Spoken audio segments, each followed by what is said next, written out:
Now let's dive deep into this big LGBTQ story of 2024. I'm Buddy Fry, and let's queer up the top stories of the year. This is number 4 of 24. 60 Minutes destroys Moms for Liberty over grooming, asking what do they really want? This story was first broadcast on March 6th on Queer News Tonight. One of the most refreshing moments of this year was when the conservative organization Moms for Liberty got grilled on 60 Minutes. Author Chasten Buttigieg, the spouse of Secretary of Transportation Pete Buttigieg, also criticized them for their comments during the interview. Let's take a look. Next, let's queer up social justice. 60 Minutes destroys Moms for Liberty over grooming, asking what do they really want? The conservative parents' rights education movement, led by Moms for Liberty, faced scrutiny on 60 Minutes. The segment shed light on their stance against LGBTQ+ educational materials. Co-founders Tiffany Justice and Tina Descovich were interviewed against a backdrop of electoral defeats for endorsed candidates in school board elections across the United States. During the 60 Minutes interview, Scott Pelley noted that Justice and Descovich avoided addressing her questions directly. Instead, they resorted to using written talking points. When pressed further about the alleged indoctrination of children, commonly called by the radical right as grooming, they deflected, focusing instead on educational performance rather than the content of the books. Author Chasten Buttigieg, the spouse of Secretary of Transportation Pete Buttigieg, commented in the response to the interview, saying, quote, "They literally have to look at printed talking points," end quote. In response to 60 Minutes, Moms for Liberty criticized CBS for purportedly censoring the content of books discussed during the filming.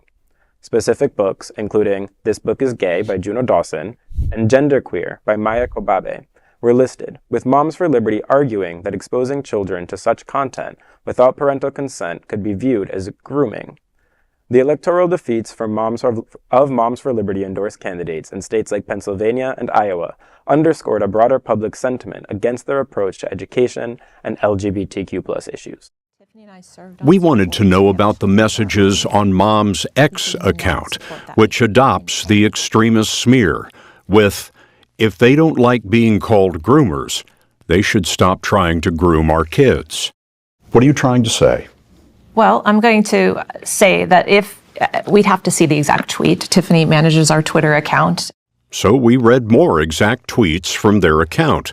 This targets a librarian. "You want to groom our children and we're supposed to give you love?" Again, Justice and Descovich went to their talking points. I'm just asking, what do you mean by that? What do you mean by grooming? Parents want to partner with their children's schools, but we do not co-parent with the government.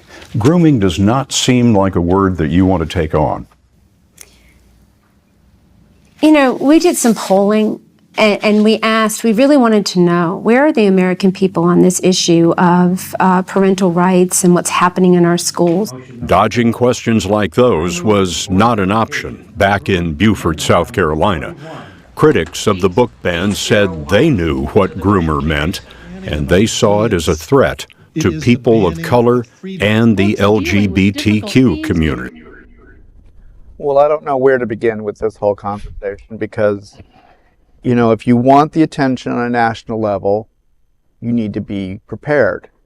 You want parents to have the ability to make decisions about what their children learn. Stop censoring books. You want parents to be involved in their children's education on a more consistent basis. Fine. If you don't want the child to read the book, whatever the book is that's in question, opt out, but have a secondary option for them to choose from. Don't just sit there and say every child in the school cannot read that book. But also to show your ignorance and your incompetence, and to just sit there and repeat the same sentence over and over and over shows how bigoted, small-minded, and asinine you really are. Well, this truly was a high point of 2024. However, Moms for Lobotomies are a lot like herpes, because you can be sure they'll be back to make life miserable for us.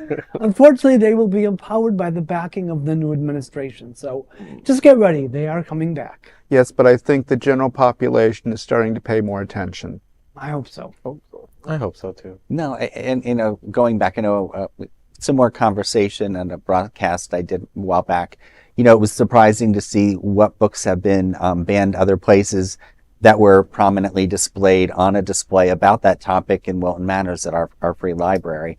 So I'm glad that Wilton Manors, but you worry about the folks beyond, and to the points you made, well said. Yeah, we need to cover the country, but this is absolutely asinine. It's 1950 all over again. That was 2024. We are bringing you a special presentation of the 24 biggest stories of the year. We call the Top 24 of 24.